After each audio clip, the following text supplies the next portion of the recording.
A magnitude 3.9 earthquake occurred offshore Chiapas, Mexico, 103 kilometers SSW of Tapachula, Mexico, or 70 kilometers SSW of Brisas Barra de Suchiate, Mexico.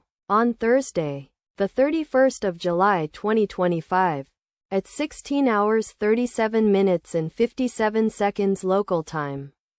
The quake had a depth of 10 kilometers and was not felt, or at least not reported so. Data source from EMSC. Did you feel it? Let us pray. May the earthquake that occurred not affect our brothers and sisters there. May the earthquake not happen again. And may God protect everyone. Amen.